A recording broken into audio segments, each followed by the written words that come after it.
Nō te wiki nei, kua pōtiri ngā whakaharatau a te tīma Tactix. Ko roa mātou e whakaharatau ana, kua tino riri mo te kēmu nei kei te hikaka tō mātou kapa.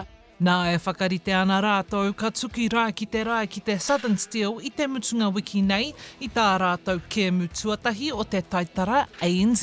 Ai tākoro mo te tīma nei me ngā tau i muri, engari mai te wai wehia ki tēnei wā he tīma hou rāua i nānei. Tō mātou wai mari e tākoro mātou ki rātou i ruanga wiki ki muri.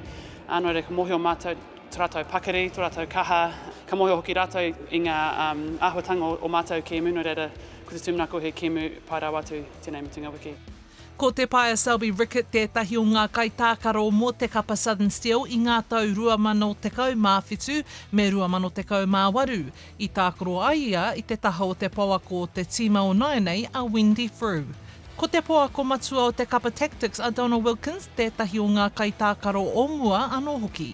I think they're going to go for intercepts and that's kind of Wendy's style, which is nice. I think they're going to be really tough. She's really strategic and she likes to go for ball. She likes to create intercepts and she's really smart in that sense. So yeah, I'd expect their defence to be really physical and I expect them to be flying and going for a lot of ball. Oh, Lawson, she's been fantastic for the Steel. I know my opposition is going to be Abby Irwood and I've played against her a lot in the past. She's super physical, so it's just making sure I'm taking my feet to the ball all the time. They've also got Kate Heffernan, who's really tall for a wingdie as a defensive mid-quarter, and she gets a lot of ball, a lot of tips to ball, so it's using fakes and just being smart with the ball. Nā e ai kia Wilkins, he pai ngā tō te Tactix i tēnei wiki.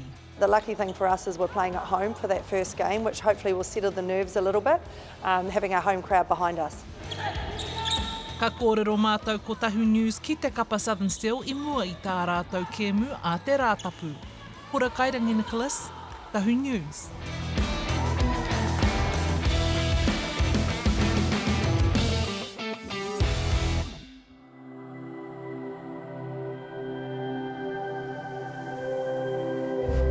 Ko te reo, te taka.